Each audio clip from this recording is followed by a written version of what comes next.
ஆண்டவராகிய இயேசுவின் நாமத்தினாலே மீண்டுமாக இன்னொரு அதிகாலை உபவாச ஜெபங்களிலே தேவ சமூகத்தை தேடி வந்திருக்கக்கூடிய தேவ பிள்ளைகள் ஒவ்வொருவரையும் தேவன் தாமே இந்த காலவெளியிலே ஆசீர்வதிப்பாராக. இந்த அதிகாலை நேரத்திலே நாம் இருக்கக்கூடிய விண்ணப்பங்கள், நம்முடைய தியானங்கள் தேவனுடைய சமூகத்திலே தூபவர்க்கமாக ஏற்றுக்கொள்ளப்படுவதாக. இந்த அதிகாலையிலே தேவ சமூகத்தை நோக்கி பார்த்த பொழுது ஆண்டவர் சங்கீதங்களின் புஸ்தகத்திலே 72வது அதிகாரத்திற்கு என்னுடைய கவனத்தை திருப்பினார். சற்று நேரம் சங்கீதம் 72வது அதிகாரத்திலிருந்து ஒரு சில வார்த்தைகளை நாம் படித்து நாம் கடந்து செல்லலாம். முதலாவது தமிழ் பைபிள் வைத்திருந்தீங்கன்னா அந்த ஃபுட் நோட்ல நம்ம பார்க்கும் பொழுது சாலமோனை பற்றிய சங்கீதம் என்று அங்கு நமக்கு கொடுக்கப்பட்டிருக்கிறது. இந்த சங்கீதத்தினுடைய கடைசி வசனத்தை படிச்சீங்கன்னா அதுல என்ன சொல்லப்பட்டிருக்கு? ஈசாயின் புத்திரனாகிய தாவீதின் விண்ணப்பங்கள் முடிந்தது. அப்ப இந்த சங்கீதத்தை எழுதினவர் தாவீது சாலமோனை நினைத்து அவர் இந்த சங்கீதத்தை எழுதியிருக்கிறார், அல்லது சாலமோனுக்காக இத அவர் டெடிகேட் பண்றார்.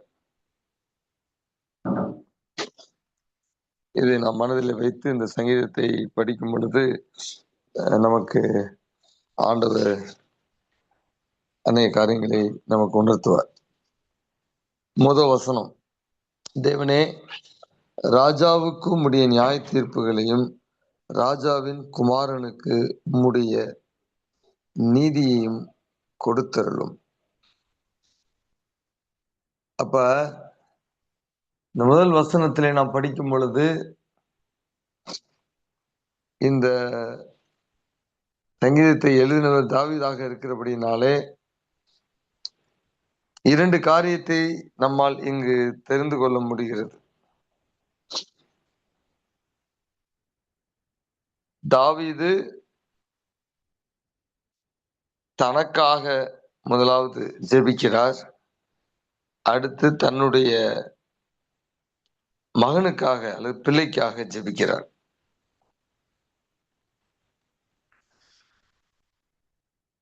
அதை தொடர்ந்து நீங்கள் இந்த சங்கீதத்தை வாசிக்கும் பொழுது இந்த சங்கீதத்தை தாவீது ஒரு ஜெபமாக தன்னுடைய மகனுக்காக வேண்டுதல் செய்ய வேண்டும் என்பது அவருடைய மனதிலே வந்தபடினாலே அந்த விருப்பத்தின் நிமித்தமாக மகனுக்காக அவர் ஜெபிக்க ஆரம்பிக்கிறார். நீங்க தொடர்ந்து சங்கீதத்தை அப்புறமே வீட்டுல முழுவதுமாக நீங்க வாசிச்சு பார்த்தீங்கன்னா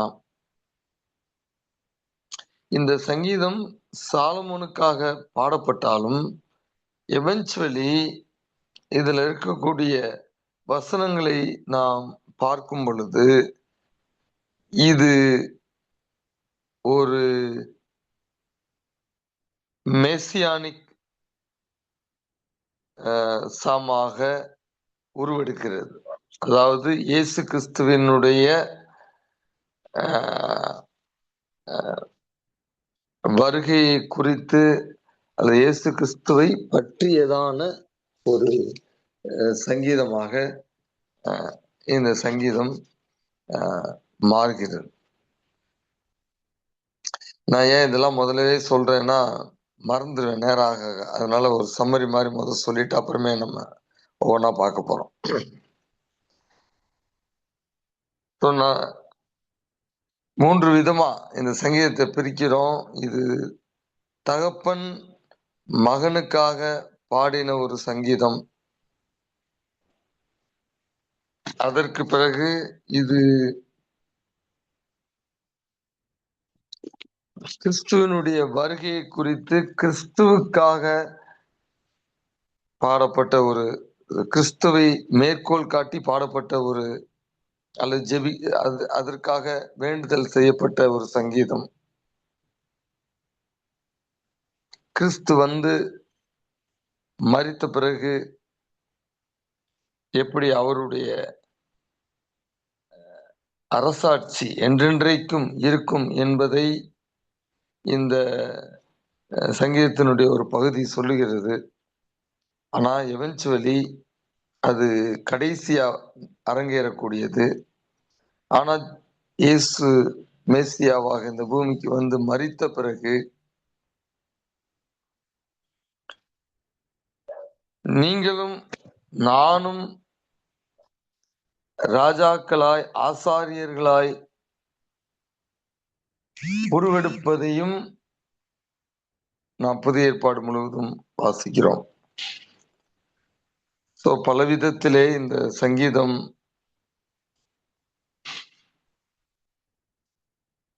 தாவீதை குறித்தும் அவருடைய குமாரனை குறித்து மனதிலே துவக்கப்பட்டாலும் அது இயேசு கிறிஸ்துவை குறித்ததாகவும் கடைசியாக உங்களை குறித்து என்னை குறித்தும் அதற்கு ஒரு இம்ப்ளிகேஷன் இருப்பதை நாம் இந்த சங்கீதத்திலே வாசிக்கிறோம். இதுதான் இந்த சங்கீதத்தினுடைய ஒரு ஓவரால் சம்மரி. இப்ப எல்லா வசனங்களையும் வாசித்து நம்ம தியானிக்கிறதுக்கு நேரம் இருக்காது. ஆனா முதல் வசனத்தை நான் எடுத்துக்கொள்கிறேன். அப்புறம் 15வது வசனத்தை நான் எடுத்துக்கொள்கிறேன். முதலாவது வசனத்தை நாம் ஏற்கனவே வாசிச்சோம். தாவீது தனக்காக ஜெபிக்கிறார். அப்படிதான் ஆரம்பிக்கிறார். ஒரு ஜெபம் எப்படி வெவ்வேறு நிலைக்கு எடுத்து செல்லப்படும் அல்லது எடுத்து செல்லப்படலாம் என்பதற்கு இந்த சங்கீதம் ஒரு அற்புதமான ஒரு சங்கீதம். முதலாவது தனக்காக ஜெபிக்கிறார், தப்பே இல்லை. ராஜாவுக்கு உம்முடைய நியாய தீர்ப்புகளை, அடுத்து ராஜாவின் குமாரனுக்கு உம்முடைய நீதியை கொடுத்தருளும், அடுத்து தன்னுடைய மகனுக்காக ஜெபிக்கிறார். அப்ப இதுல நம்ம என்ன மிக முக்கியமாக கற்றுக்கொள்கிறோம்? நமக்காகவும் நாம் ஜெபிக்க வேண்டும். நம்முடைய பிள்ளைகளுக்காக நாம் கருத்தோடு ஜெபிக்க வேண்டும். நம்முடைய பிள்ளைகள் எப்படி இருக்க வேண்டும் என்று நாம் பிள்ளைகளை ஆசீர்வதித்து ஜெபிக்க பழக வேண்டும். இந்த சங்கீதம் முழுவதும் அதுதாங்க. நீங்க பூரா வாசிங்களேன். ஒரு ஒரு தகப்பன் மகனை ஆசீர்வதித்து எப்படியெல்லாம் அவரை குறித்து கருத்தோடு ஜெபிக்கிறார் என்பதை இந்த சங்கீதம் முழுவதும் நாம் வாசிக்க முடியும். அப்ப அநேக நேரங்களிலே நம்முடைய பிள்ளைகளுக்காக நாம் இவ்வளவு பரந்த ஒரு ஜெபம், பரந்த மனப்பான்மையோடு ஒரு ஜெபம் செய்கிறோமா என்பதை இந்த சங்கீதத்தை வாசிக்கும் பொழுது அது நம்மை தூண்ட வேண்டும். தாவீது தன்னுடைய மகனுக்கு எப்படியெல்லாம் ஜெபிக்கிறார் என்பதை நாம் இங்கு பார்க்கும் பொழுது நாமும் நம்மளுடைய பிள்ளைகளுக்காக எப்படியெல்லாம் ஜெபிக்க வேண்டும் என்று நாம் தூண்டப்பட வேண்டும்.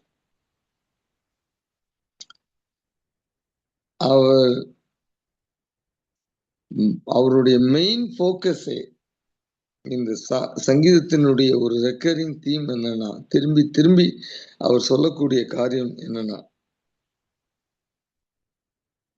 எங்கெல்லாம் தேவை இருக்கோ அந்த தேவைகளை என்னுடைய மகன் சந்திக்க வேண்டும்.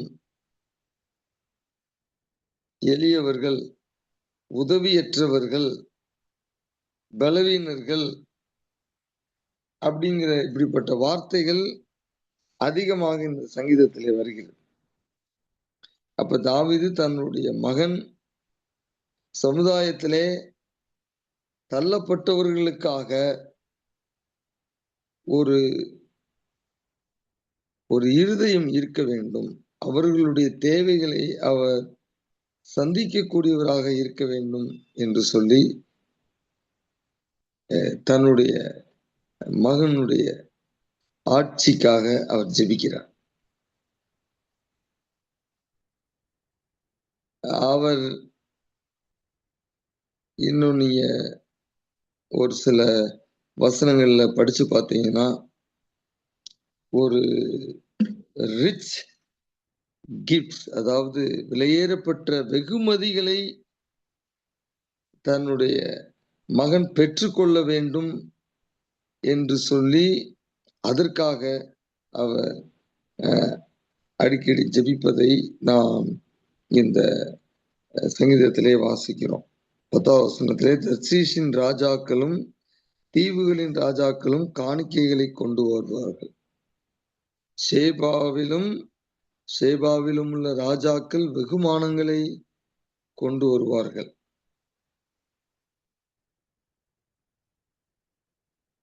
வசனத்திலே நாம் வாசிக்கும் பொழுது ஷேபாவின் பொன் அவருக்கு கொடுக்கப்படும். நிறைய ஜெனரலா பிரேயர் பண்றாரு. கடைசியில சேபாவினுடைய பொன் அவருக்கு கொடுக்கப்படும். ஸ்பெசிபிக்கா ஏதோ ஒரு சில கிஃப்ட்ஸ் அல்ல, என் பிள்ளைக்கு சேபாவினுடைய பொண்ணை கொண்டு வந்து அவங்க கொடுக்கணும். அற்புதமான ஜெபங்க. நம்ம பிள்ளைங்களுக்காக நம்ம எவ்வளவு பாரத்தோடு கருத்தோட ஜெபிக்கிறோம், என்னென்ன காரியங்களுக்காக அவர்களுக்காக ஜெபிக்கிறோம் என்பதை நாம்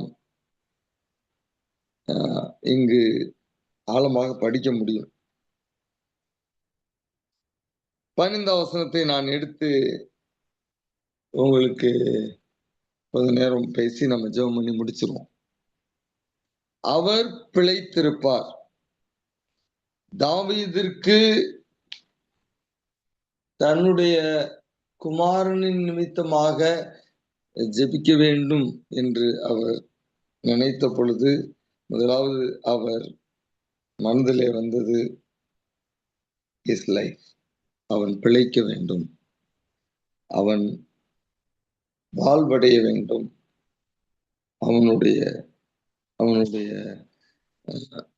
ஆயுசு நாட்கள் நிரம்பி இருக்க வேண்டும் என்று சொல்லி அவர் ஜெபிப்பதை நாம் அங்கு பார்க்கிறோம். அப்ப நாமும் நமக்காக, நம்முடைய பிள்ளைகளுக்காக, நம்முடைய பிள்ளைகளுக்கு ஆண்டவர் நல்ல ஆயுசை கொடுக்க வேண்டும் என்று சொல்லி நாம் ஜெபிக்க வேண்டும். நாம் ஜெபிப்போம். ஆனா என்னென்ன அம்சங்களுக்காக நாம் பிள்ளைகளுக்காக ஜெபிக்க வேண்டும் என்பதை இந்த சங்கீதத்திலே நிறைய நீங்க வாசிக்கும் போது ஆண்டவர் உங்களுக்கு நிறைய காரியங்களை உணர்த்துவார். நான் ஒரு வசனத்தை மாத்திரம் எடுத்து பேச போறேன். ஏற்கனவே பார்த்தோம், அவர் வாழ்ந்திருக்கும் பொழுது அவருக்கு சேபாவின் பொன் கொடுக்கப்படும். அப்படின்னா என்ன அர்த்தம்? ஆண்டவரே, என் பிள்ளைக்கு சிறந்ததை நீர் தாரும், மிக சிறந்ததை நீர் தாரும் என்று சொல்லி தாவீது தன்னுடைய பிள்ளைக்காக ஜெபிக்கிறார். அவர் நிமித்தம் இடைவிடாமல் ஜெபம் பண்ணப்படும். அப்படின்னா ஒரு வார்த்தை நடுவுல ஒரு வார்த்தை வருது. என்ன வார்த்தை வருது? இடைவிடாமல். அவர் நிமித்தம் இடைவிடாமல் ஜெபம் பண்ணப்படும். இங்கதான் ஒரு டிஃபரண்ட் ஆங்கிள் பிரேயர் திரும்புது. தன்னுடைய மகன் அவருடைய வாழ்க்கைக்காக ஜெபிக்கிறார், அவருக்கு சிறந்தது கிடைக்க வேண்டும் என்று ஜெபிக்கிறார். அதற்கு பிறகு அவருடைய ஜெபத்தை நாம் பார்க்கும் பொழுது அவர் நிமித்தம் இடைவிடாமல் ஜெபம் பண்ணப்படும். இங்கதான் இந்த சங்கீதத்துல ஏற்கனவே ஒரு சில இடங்கள்ல இருக்கிற மாதிரி ஒரு மேசியானிக் டர்ன், கிறிஸ்துவை குறித்து ஆவியானவர் தாவீதை கட்டுப்படுத்தி அவர் தனக்காக தன்னுடைய மகனுக்காக ஜெபிக்க வேண்டும் என்கிற எண்ணத்தோடு அவர் ஜெபித்துக் கொண்டிருக்கும் பொழுது ஆவியானவர் அவரை வரக்கூடிய மேசியாவிற்காக அவருடைய ராஜ்யத்திற்காக ஜெபிப்பதற்கு அவரை உந்துதல் செய்கிறார். இதுதாங்க ஜெபம். ஒரு ஜெபம் என்பது நமக்காக நம்ம ஜெபம் பண்றோம். டெய்லி காலையில எழுந்திரிச்சு நமக்காக ஜெபம் பண்றோம், நம்ம பிள்ளைகளுக்காக ஜெபம் பண்றோம். இவ்வளவு நேரம் நான் சொன்னது ஒன்றும் பெருசா பயங்கரமான இதெல்லாம் சொல்லல. நம்ம என்ன செய்யறோமோ அதைத்தான் நான் திரும்பி நினைவுபடுத்துறேன். ஆனா நாம் அப்படி நமக்காக ஜெபிக்கும் பொழுது, நம்முடைய பிள்ளைகளுக்காக ஜெபிக்கும் பொழுது ஆவியானவர் கட்டுப்படுத்தி நாம் ஜெபிப்போம் என்றால் நம்முடைய பிள்ளைகளுக்காக என்னென்னத்திற்காக ஜெபிக்க வேண்டும், நமக்காக என்னென்னத்திற்காக ஜெபிக்க வேண்டும் என்பதை ஆவியானவர் மனதிலே கொண்டு வருவார். அது மாத்திரமல்ல, கிறிஸ்துவனுடைய ராஜ்யத்திற்காய், தேவனுடைய ராஜ்யத்திற்காய் நாம் என்ன ஜெபிக்க வேண்டும் என்பதை அவர் உணர்த்துவார். அது எப்படி? இடைவிடாமல் ஜெபம் பண்ணப்படும் அவர் நிமித்தம். அப்ப என்னுடைய ஜெப நிலையிலே நான் எந்நேரமும் எனக்கு, என் புருஷனுக்கு, என் மனைவிக்கு, என் பிள்ளைகளுக்கு அப்படின்னே ஜெபிச்சிட்டு இருக்கிறேன்னா அது ஆவியானவர் கட்டுப்படுத்தின ஜெபமாக இருக்கலாம், இல்லாம இருக்கலாம். மாமிச ரீதியாக பயத்தின் அடிப்படையிலே, சூழ்நிலையின் அடிப்படையிலே, எதிர்காலத்தினுடைய ஒரு அன்சர்டனிட்டி நிமித்தமாக நாம் ஜெபிக்கக்கூடிய ஜெபமாகத்தான் அநேக நேரங்களிலே நம்முடைய ஜெபங்கள் இருக்கிறது. அது ஆவியானவரால் இன்ஸ்பயர் பண்ணப்பட்டு ஜெபிக்கப்படக்கூடிய ஜெபமா அப்படின்னா ஒரு கேள்விக்குறிதான், ருட்டீன் பிரேயரா தான் இருக்கும். ஆனா ஆவியானவர் நம்மை கட்டுப்படுத்துகிறார் என்றால் அது தேவ ராஜ்யத்திற்காக, அதுவும் இடைவிடாமல், அதாவது தொடர்ந்து தேவ ராஜ்யத்திற்காக அதிகமாக ஜெபிப்பதற்கு என்னுடைய ஜெப நேரம் என்னை தள்ளாவிட்டால் I am a self-centered prayer warrior. என்னை சார்ந்து, என் குடும்பத்தை சார்ந்து, என் வேலையை சார்ந்தே ஜெபிக்கக்கூடிய ஒரு ஜெப வீரனாக தான் நான் இருந்து என்னுடைய வாழ்க்கையை முடித்துவிடும்.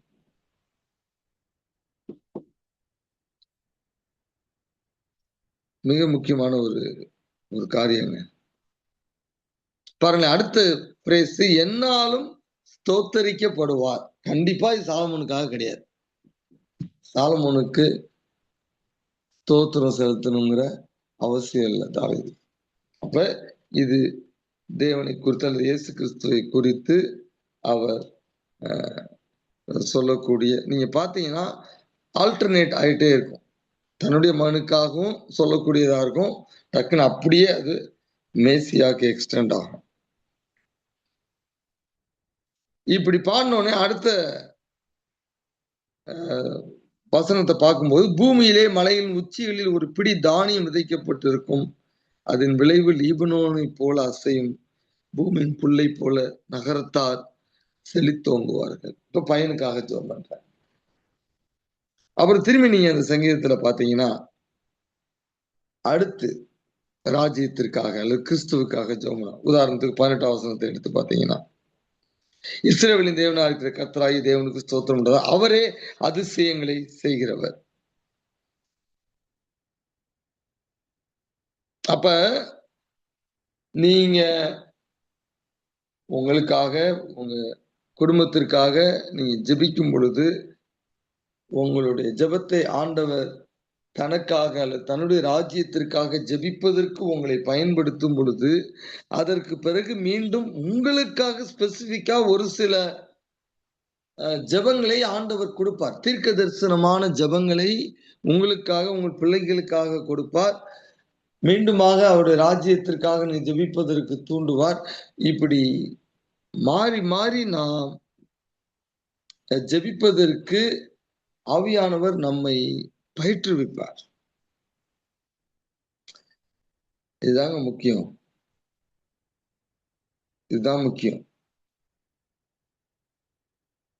நாம் ஜெபிக்கும் பொழுது நம்ம எப்படி ஜெபிக்க வேண்டும் என்று சொல்லி எபேசியர் 6ஆம் அதிகாரத்திலே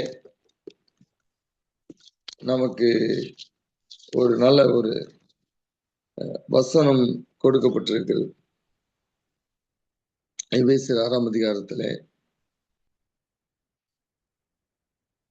எந்த 18ஆம் வசனம், எந்த சமயத்திலும் சகல விதமான வேண்டுதலோடும் விண்ணப்பத்தோடும் ஆவியினாலே ஜெபம் பண்ணி, எந்த சமயத்திலும், வார்த்தைகள் பாருங்க, எந்த சமயத்திலும் சகல விதமான வேண்டுதலோடும். அப்ப காலையிலயோ மத்தியானமோ சாயந்தரமோ any time when we choose to pray, என்ன விதமான விண்ணப்பங்களா, சகல விதமான வேண்டுதல், சகல விதமான விண்ணப்பம், what ever it may be, அது எனக்கா இருக்கலாம், என் பிள்ளைங்களுக்கா இருக்கலாம், என்னுடைய சூழ்நிலைக்கா இருக்கலாம், வேலையை குறித்து இருக்கலாம், சரீர பலவீனத்தை குறித்து இருக்கலாம். ஆனா நான் எப்படி ஜெபிக்கணுமா, ஆவியினாலே ஜெபிக்க வேண்டும். அப்படின்னா என்ன அர்த்தம்? கத்தி குதிக்கிறது இல்லைங்க. ஆவியானவரால் கட்டுப்படுத்தப்பட்டு நான் ஜெபிக்க வேண்டும். ஆவியானவரால் நான் கட்டுப்படுத்தப்பட்டு ஜெபிக்கும் பொழுதுதான் தாவீது எப்படி ஜெபித்தாரோ அது மாதிரி என்னால ஜெபிக்க முடியும். ஆவியினாலே ஜெபம் பண்ணி அப்படின்னா சும்மா சத்தம் போட்டு கத்தி ட்ரம் பயங்கரமா அடிச்சு கையாவியான்னு அப்ப பாத்தீங்கன்னா அங்க ஒண்ணுமே இருக்காது. அப்படி அந்த அந்த ஜெபம் இந்த நாட்கள்ல அப்படி தவறா நடத்துறாங்க. இப்படிப்பட்ட ஜெபம் சும்மா ஒரு அர்த்தமற்ற ஒரு சொன்னதே திரும்பி திரும்பி சொல்லக்கூடிய வார்த்தைகளை தவிர வேற ஒன்றும் இல்லை. ஆனா இங்க பாருங்க, தாவீது எப்படியெல்லாம் ஜெபிக்கிறார். தன்னுடைய மகனுக்காகவும் வித்தியாசமா ஜெபிக்கிறார். தேவனை குறித்து தேவனுடைய காரியங்களுக்காகவும் அவர் ஜெபிப்பதற்கு தூண்டப்படுகிறார். இங்க பாத்தீங்கன்னா தன்னுடைய மகன் சிறந்ததை பெற வேண்டும் என்று சொல்லி அவர் ஜெபிக்கிறார். அதே சமயத்துல தன்னுடைய மகன் எப்படி இருக்க வேண்டும், சிறந்ததை பெற்ற பிறகு எப்படி இருக்க வேண்டும். 12ஆம் வசனம், கூப்பிடுகிற எளியவனையும் உதவியற்ற சிறுமையானவனையும் அவன் விடுவிக்கிறவனாய் இருக்க வேண்டும். பலவீனனுக்கும் எளியவனுக்கும் அவன் இறங்க வேண்டும். எளியவர்களின் ஆத்துமாக்களை ரட்சிக்க வேண்டும். அவர்கள் ஆத்துமாக்களை வஞ்சகத்திற்கும் கொடுமைகளுக்கும் தப்புவிக்க வேண்டும். என் பையன் ஒரு டெலிவரரா இருக்கணும். விடுதலை விடுதலை விடுதலை 3 வசனத்திலே அது நிறைய வருது. எங்கு பார்த்தாலும் நெருக்கப்படுகிறார்கள் ஜனங்கள். தாவீது தன்னலமற்ற ஒரு ஜெபத்தை தன்னுடைய மகனுக்காக ஜெபிக்கிறார். அப்ப என் பையனை நீங்க ஆசீர்வதிங்க, என் பையனை நீங்க உயர்த்துங்க. எதுக்கு? இடம் வாங்குறதுக்கும் வீடு வாங்குறதுக்கும் ஃபேன்சியா டேப்லெட்ஸும் காரும் வாங்குறதுக்கு, எனக்காக சொத்து சேர்க்கறதுக்கு, பேங்க் அக்கௌண்ட்டை பெருசாக்கு. No, so that it will be used for your glory, O God. உங்க நாம மகிமைக்காக என் பிள்ளை எங்கெங்கெல்லாம் தேவை இருக்கோ அந்த தேவைகளை சந்திப்பதற்கு அவனுக்கு நீர் ஆளுமையை தாரும், ஆசீர்வாதத்தை தாரும். அதுதான் அவருடைய ஜெபம். அவன் எடுத்துட்டு அவனுக்காக வாழ்வதற்கு அல்ல ஆண்டவரே, பலவீனனுக்கு, கூப்பிடுகிற எளியவனுக்கு, சிறுமையானவனுக்கு. நம்ம ஆசீர்வாதத்திற்காக ஜெபிக்கிறோம். சில சமயத்துல மிக சிறந்ததை நாம் ஏன் பெற்றுக்கொள்ளாமல் போகிறோம் என்றால், அந்த ஆசீர்வாதத்தை எதற்காக நான் பெற்றுக்கொள்ள வேண்டும் என்கிற அந்த இன்டென்ட் இல்லைங்க. அதனாலதாங்க ஆண்டவர் கொடுக்க மாட்டார். அவர் எல்லாத்தையும் கொடுக்க ரெடியா இருக்கார். ஆசீர்வாதத்திற்காக ஜெபிப்பதற்கு நான் விரோதி கிடையாது. தப்பா நினைச்சிடக்கூடாது. நான் ஆரம்பிக்கும் போது அப்படித்தான் ஆரம்பிச்சேன். எப்படி நமக்காக ஜெபிக்கணும், நம்ம பிள்ளைகளுக்காக ஜெபிக்கணும் அப்படின்னு தான். நம்ம பிள்ளைங்க சிறந்த ஆசீர்வாதமாய் இருக்க வேண்டும், சிறந்த ஆசீர்வாதத்தை நம்ம பிள்ளைகளுக்கு தேவன் கொடுக்க வேண்டும். ஆனா நம்ம ஜெபம் பண்றோம், ஆனா அது கிடைக்க மாட்டேங்குது. ஏன் கிடைக்க மாட்டேங்குது? இன்டென்ட். எதற்காக என் பிள்ளைங்கள் ஆசீர்வதிக்கப்பட வேண்டும் என்பதை நான் மனதிலே கொள்ளுகிறேனா, அதை நான் லிஸ்ட் பண்றேனா? என் பிள்ளைக்கு நல்ல ஒரு வேலை கொடுங்க. ஏன்? எத்தனையோ பேர் கஷ்டப்படுறாங்க, அவங்களுக்கு என் பிள்ளை இப்படி செய்யணும் அப்படி செய்யணும். அதுதான் தாவீது பாடுற. கூப்பிடுற எளியவனுக்கு சிறுமியாகணும். இப்படி ஜெபிச்சா ஆண்டவர் எப்படி ஆசீர்வதிக்காம இருப்பாரு? சாலமோனை ஆண்டவர் எந்த ராஜாவுக்கும் இல்லாத ஆசீர்வாதத்தை சாலமோனுக்கு கொடுத்தார். ஞானத்திலும் சரி, ஆசீர்வாதம் அல்லது ஐஸ்வர்யத்திலும் சரி. அப்ப இன்டென்ட் ரொம்ப முக்கியம். தேவனுடைய ராஜ்யத்திற்காக என்னுடைய பிள்ளை ஏதாவது செய்ய வேண்டும் என்கிற பாரம் தாவீதுக்கு இருந்தது. அவருக்கு இருந்ததுனால தாங்க அந்த பாரத்தை பிள்ளைக்கு அவர் கடத்த முடிஞ்சிச்சு. அதாங்க முக்கியமான பாயிண்ட். நீங்க ஜெபிக்கிறீங்க, உங்களுக்காக ஜெபிக்கிறீங்க. நான் சொன்னேன், ஏன்னா நான் மறந்தேன், எனக்கு எப்படின்னு தெரியும், அதனால சம்மரைஸ் பண்ணேன். அதாவது இது இயேசு கிறிஸ்துவை பற்றிய அவருடைய மேசியானிக் இம்ப்ளிகேஷனோட இருக்கக்கூடிய ஒரு சங்கீதம் என்று சொன்னேன். எவென்ச்சுவலி இயேசு நமக்காக வந்து மேசியாவாக மரித்த பிறகு நீங்களும் நானும் ராஜாக்களும் ஆசாரியர்களுமாக மாற்றப்படுகிறோம். வெளிப்படுத்தல் 1 பேதுரு 2ஆம் அதிகாரத்திலாம் நமக்கு தெரிஞ்ச வசனங்கள் நிறைய இருக்கு, எபிரேயர்ல எல்லாம். அப்ப ஒரு விதத்திலே இந்த சங்கீதத்தினுடைய டெம்ப்ளேட் உங்களுக்காகவும் எனக்காகவுமே கொடுக்கப்பட்டது. நான் எப்படி ஜெபிக்க வேண்டும், நான் எதற்காக ஜெபிக்க வேண்டும், இதை இந்த சங்கீதத்துல நாம் படிக்கிறோம். அப்ப நம்மளுடைய மனதிலே ஆழமான ஒரு தாக்கத்தை இந்த சங்கீதம் ஏற்படுத்தணும். நீங்க நிறைய இதை நீங்க ஆழமாக நீங்க படிங்க. அப்படி படிக்கும் பொழுது ஒண்ணு உங்களுக்கு தெரியும், நாம் இன்னும் அதிகமாக ஆவியானவரால் ஆட்கொள்ளப்பட்டு நம்முடைய ஜெப வாழ்க்கை இன்னும் மறுரூபம் ஆக வேண்டும். நம்முடைய ஒரே ஜெபம் என்னவா இருக்கணும்? ஆண்டவரே, ரிவைவ் மை பிரேயர் லைஃப். என்னுடைய ஜெப வாழ்க்கையை உயிர்ப்பியும் ஆண்டவரே. போதும், நான் எனக்காக வாழ்ந்ததும் போதும், எனக்காக ஜெபித்தது போதும், அல்லது என் பிள்ளைங்களுக்காக மாத்திரம் எல்லாமே செய்யதான் வேணும். நான் செய்யக்கூடாதுங்கிறது என் பிரச்சனை இல்லை. ஆனா அது எவென்ச்சுவலி அந்த இன்டென்ட், அந்த எண்ணம், அதற்கு பின்னாடி என்னுடைய ஜெபத்திற்கு பின்னாடி எதற்காக நான் ஜெபிக்கிறேன், எனக்காக ஜெபிக்கிறேன், என்னுடைய பிள்ளைக்காக ஜெபிக்கிறேன், அது எதற்காக? தேவ ராஜ்யத்தை துரிதப்படுத்துவதற்கு, தேவ ராஜ்யத்திற்காக பிரயோஜனப்படுவதற்காக என்னுடைய விண்ணப்பங்கள் அமைகிறதா என்பதை நான் வரக்கூடிய நாட்களிலே கருத்தில் கொள்ள வேண்டும். கண்களை மூடி ஆண்டவருடைய சமூகத்தில் ஒப்பு கொடுப்போம். நான் திரும்பி சொல்றேன், ஆசீர்வாதத்திற்காக ஜெபிக்கணும். நம்முடைய ஆசீர்வாதத்திற்காக ஜெபிக்கணும். நம்ம பிள்ளைங்களுடைய ஆசீர்வாதத்திற்காக ஜெபிக்கணும். நம்ம பிள்ளைங்களை எவ்வளவோ திட்டுறோம், எவ்வளவோ சபிக்கிறோம். நம்ம கோவம் வரும்போது அதுதான் அதிகமா இருக்கு. நம்ம பிள்ளைங்களுக்காக எவ்வளவு பாரத்தோட கருத்தோட ஆசீர்வதித்து பிள்ளைங்களை ஆசீர்வதித்து ஜெபிச்சிருக்கிறோம்னு பார்த்தா திட்டினதுதான் கூட இருக்கும், கோவப்பட்டதுதான் கூட இருக்கும். ஒன் சென்டென்ஸ் பிரேயர் தான் பண்ணியிருப்போம், ஜெனரல் பிரேயர் தான் பண்ணியிருப்போம். எவ்வளவு பிள்ளைங்களுக்காக ஸ்பெசிபிக்கா பிரேயர் பண்ணோம். பிள்ளை இப்படிதான் ஆகணும், இந்த மாதிரிதான் ஆகணும், பிரேயர் பண்ணணுங்க. ஆண்டவர் செய்யறாருங்க, அப்படியே செய்யறாருங்க. நான்லாம் என் பிள்ளைங்களுக்காக ஸ்பெசிபிக்கா, எனக்காக ஸ்பெசிபிக்கா, என் மனைவிக்காக ஸ்பெசிபிக்கா எவ்வளவோ பிரேயர் பண்ணியிருக்கேன். எல்லாவற்றையும் ஆண்டவர் கேட்டிருக்கிறேன். நேற்று இரவு கூட மனைவி சொன்னா, உங்களை மாதிரி ஒரு கான்பிடன்ஸ் இருக்கணும். நான் நினைக்கிறேன், நான் மறந்துடலன்னா நிறைய காரியங்கள் பேசுவோம். என் மகளுக்காக ஒரு ஸ்பெசிபிக்கா ஏதோ ஒண்ணு சொன்னேன். அப்படி சொல்லும்போது ஆஹ் ஆஹ் ஆமா, திருமண துணைக்காக ஞாபகம் வந்துருச்சு. என்னன்னு யோசித்தேன். அதெல்லாம் நமக்குலாம் பிரச்சனை இல்லப்பா. நமக்கு கியூல நிப்பாங்க, வந்து நம்ம பிள்ளைங்க கல்யாணம் பண்ணிட்டு போவாங்க. இப்ப மனைவி சிரிச்சுட்டே சொன்னா, உங்களை மாதிரி ஒரு அசால்ட் தைரியம் இருக்கணும் அப்படின்னு. அப்படித்தாங்க நம்ம ப்ரேயர் பண்றோம், ஆண்டவர் செய்வாரு. நம்ம போய் இதுக்காக உட்காந்து அலைஞ்சிட்டு இருக்க முடியாது. ஒவ்வொருத்தரையா கியூல நின்னு. ஏன்னா என் வாழ்க்கையில அப்படிதான் நான் ப்ரேயர் பண்ணேன். நான் போய் கியூல அலையில, நான் போய் போட்டோவை பார்க்கல, நான் போய் மேட்ரிமோனியில இது பண்ணல. எனக்கு ஒரே ஒரு பொண்ணு வேணும் ஆண்டவரே, அந்த பொண்ணு என் ஊழியத்துக்கு எனக்கு சப்போர்ட் பண்ணணும்.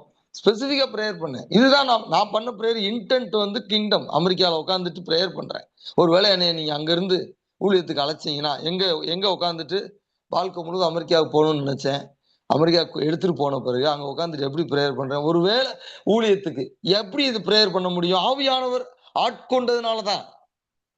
இல்லாட்டினா அமெரிக்கால தான் இருக்கணும், அங்கதான் குடும்பம் நடத்தணும், அங்கதான் ஃபேன்சி கார் வாங்கணும், இப்படிதான் போனோம் இன்டென்ட்.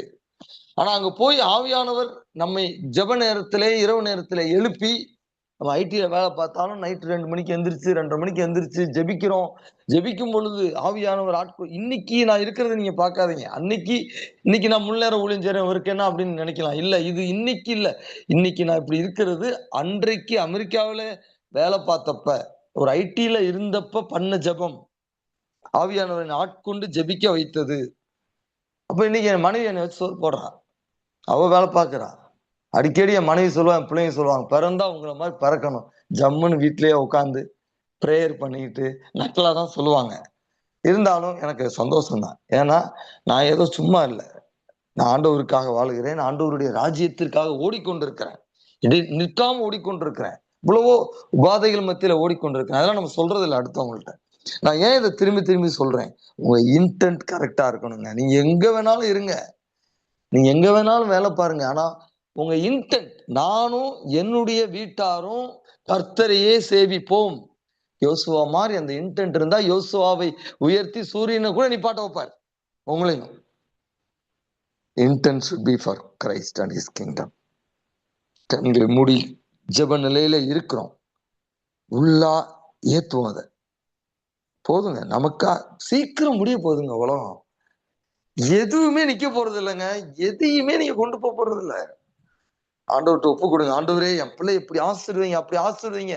அப்படி ஆசீர்வதிக்கும் போது என் பிள்ளை உங்களுக்காக வாழணும், ஒரு சர்ச்சை கட்டணும், ஒரு 10 கிராமத்துக்கு தத்து எடுக்கணும், 10 கிராமத்துல போய் என் பிள்ளையே ஊழியம் செய்யணும். ஏதாவது அப்படி அப்படி ஆவியானவர் உங்களை தூண்டணுங்க. அப்படிலாம் ஜெபம் பண்றீங்களா? தேசம் அழிஞ்சிட்டு இருக்கு, இவ்வளவு ஆத்துமாக்கள் இருக்கிறாங்க, என் பிள்ளையை கொண்டு ஒரு 100 பேரையாவது ரட்சியுங்க. என்னங்க இருக்கு? ஜெபம் பண்ணுங்க. ஆண்டவங்க ஜெபத்தை கேட்டுட்டாருன்னா எவ்வளவு பெரிய பாக்கியம். ஜெபிப்போம். என்னத்தனத்துக்கோ ஜெபிச்சுக்கிட்டு இருக்கிறோம், அழுதுகிட்டு கிடக்குறோம்.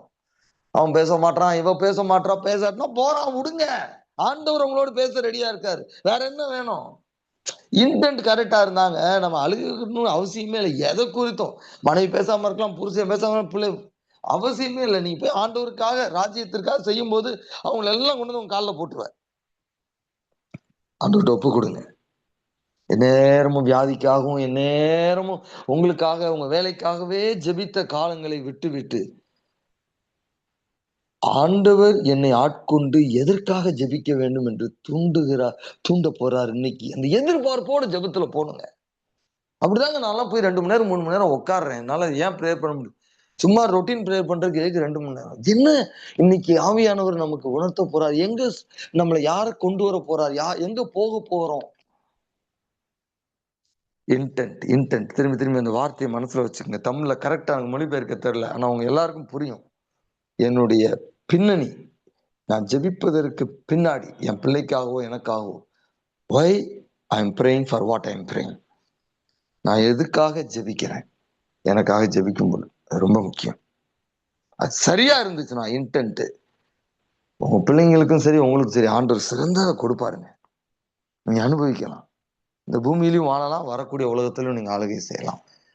நம்மள ஆண்டவரே, இந்த காலை வேளையிலே எங்களுடைய வாழ்க்கையை உடைய சமூகத்திலே கொடுக்கிறோம்ப்பா.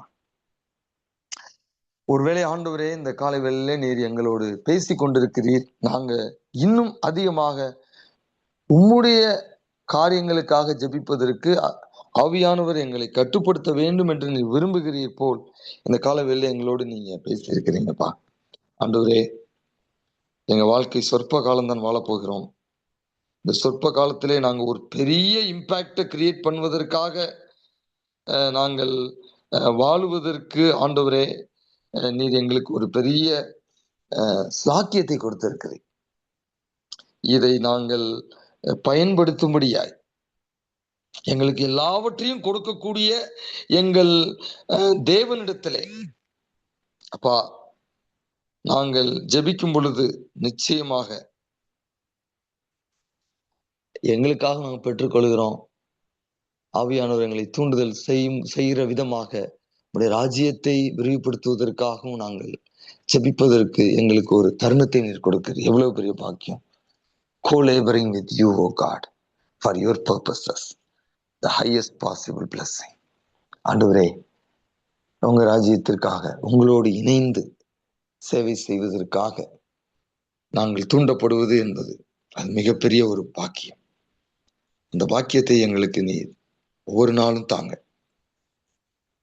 எங்களுக்காக அழுதது போதும், உங்களுக்காக அழுகக்கூடிய கிருபையை தாங்க. இந்த கால வேளை அந்த இன்டென்ட்டோடு நாங்கள் வாழ்வதற்கு ஆண்டவர் கிருபை செய்யுங்க. ஆண்டவரே, எங்க குடும்பத்துல நீர் எங்கள் ஒவ்வொருவரையும் அப்படி மாற்றுங்கப்பா. நாங்க மாத்திரம் இல்லை, எல்லாரும் மாறணும். அதற்காக நாங்கள் ஜெபிக்கும் பொழுது எல்லாருடைய வாழ்க்கையிலும் நீங்க ஒரு மறுரூபத்தின் அனுபவத்தை தருவீராக.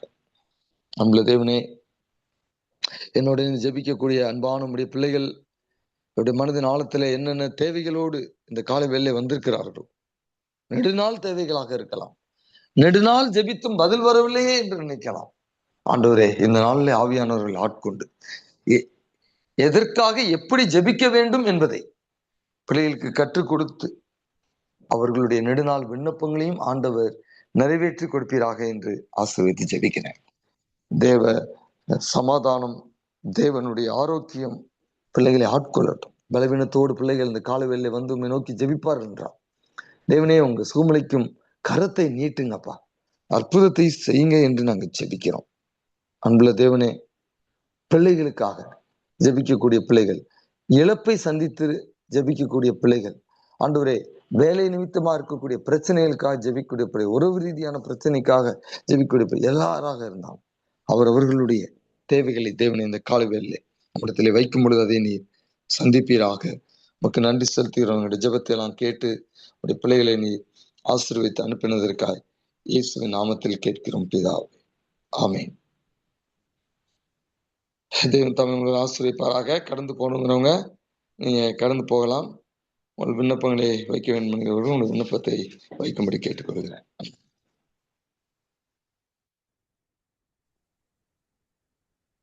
சோதனையா சொல்லுங்கய்யா. தோத்தனையா,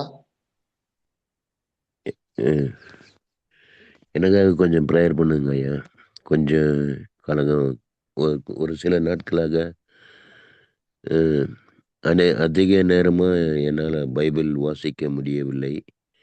நான் இந்த ஜூம் வாயில் நடக்கிற மீட்டிங்கில், அநேக மீட்டிங்கில் கலந்து கொண்டு கொஞ்சம் மனசு கஷ்டமாக இருக்கு. அதுக்காக எது சரி என்பது எனக்கு தெரியவில்லை. இருந்தாலும் கூட நேரத்தை நான் அதிக நேரம் செலவழிக்கிறதுனால பைபிள் படிக்க முடியல. அதுக்காக கான்சன்ட்ரேஷன் பைபிள் மேலே பண்ணணும். அப்படி அதுக்காக ஜெபம் பண்ணுங்க. எங்கள் அன்புள்ள ஆண்டவரே, இந்த கால்வேலைக்கான செலுத்துகிறோம் அருமையான சகோதரர் சுரேஷ் பெற்றவர்களுக்காக நாம் ஜெபிக்கிறோம்.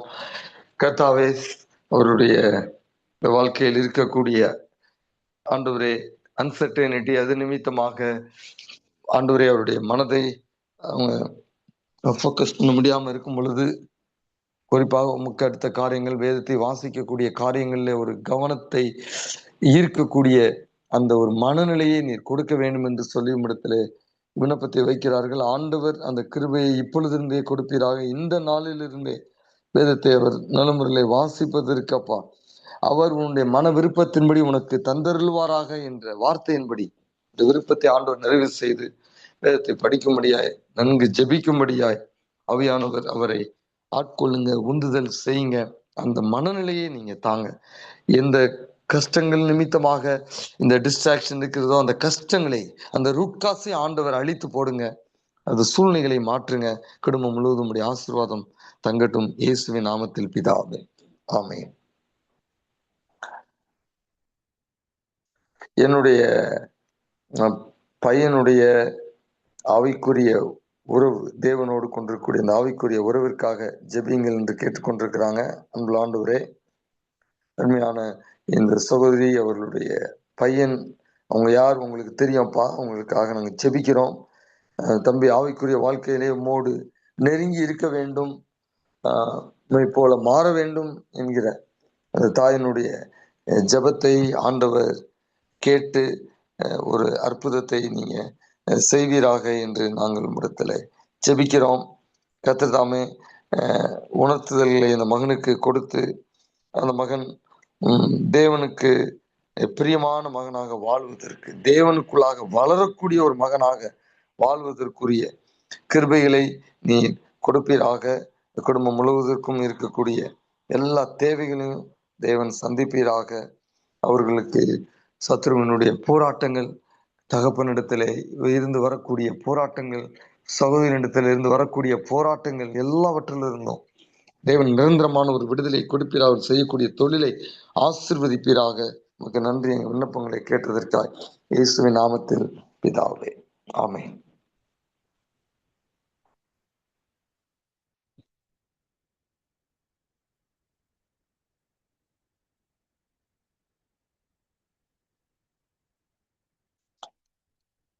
பிரவீன் என்கிற சகோதரருக்கு ஆண்டவர் நல்ல ஒரு வேலையை ஆண்டவர் கொடுக்க வேண்டும். தூர தேசத்துல இருக்கிறாங்க.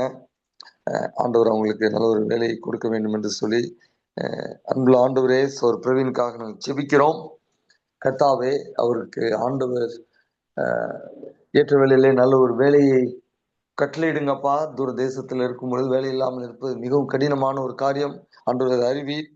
மகன் நம்முடைய ஊழியத்தை செய்து கொண்டிருக்கும் பொழுது வேலையும் செய்து ஊழியத்தையும் செய்ய வேண்டும் என்கிற பாரத்தை அவருக்கு நீர் கொடுத்தீர். அதன்படி அவர் செய்து கொண்டிருக்கிறார்.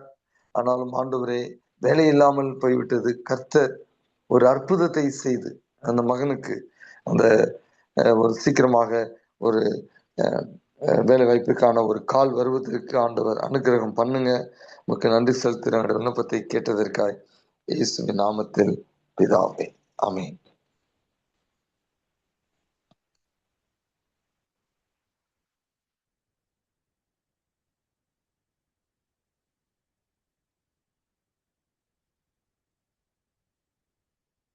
பரலோகத்திற்கு நல்ல ஆண்டவரே, இந்த காலை வேலைக்காக நன்றி செலுத்துகிறோம். தகப்பனே, இந்த நாளிலே நாங்கள் உங்களுடைய வார்த்தையை கேட்டோம்ப்பா.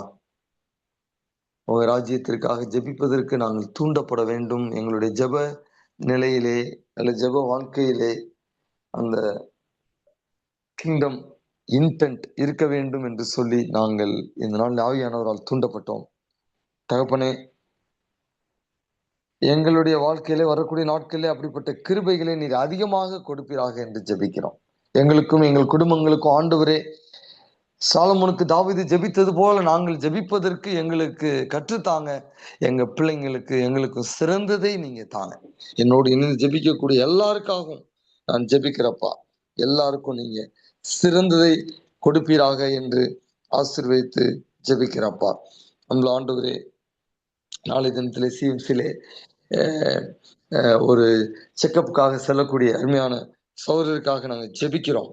ஆண்டவரே, சகோதரருக்கு ஆண்டவர் நல்ல மருத்துவமனையிலிருந்து நல்ல செய்தியை நாளை தினத்திலே கேள்விப்பட்டு உமக்கு நன்றி செலுத்தக்கூடிய ஒரு கிருபையை தாங்க.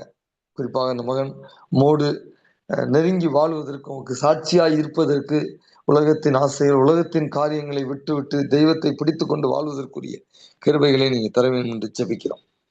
ஆண்டவரே, எங்கள் ஒவ்வொருவரையும் நீ தனிப்பட்ட முறையிலே நீங்க ஆசீர்வதிங்க, குடும்பமாக ஆசீர்வதிங்க. சிறந்ததை எங்க பிள்ளைங்களுக்கு தாங்க. எங்க பிள்ளைங்க உமக்காக வாழ்வதற்கு அவர்களை நீ தூண்டுங்க. நன்றி அப்பா. என் ஜெபத்தையெல்லாம் நீங்க கேட்டு சுத்தமானபடி எல்லாவற்றுக்கும் நீங்க பதில் கொடுத்ததற்காக ஸ்தோத்தரிக்கிறோம். மீண்டுமாக நாங்கள் ஒரு இந்த ஜூமாயில் சந்திக்கிற வரை தேவனே, உங்க கிருபை, உங்களுடைய இரக்கம், உங்களுடைய சமாதானம், உங்களுடைய ஆரோக்கியம் நம்முடைய ஆசீர்வாதம், நம்முடைய ஞானம் எங்கள் அனைவரையும் தாங்கி நடத்தட்டும். இயேசுவின் நாமத்தில் கேட்கிறோம் பிதாவே, ஆமென். தேவன் தாமே உங்களை ஆசீர்வதிப்பாராக.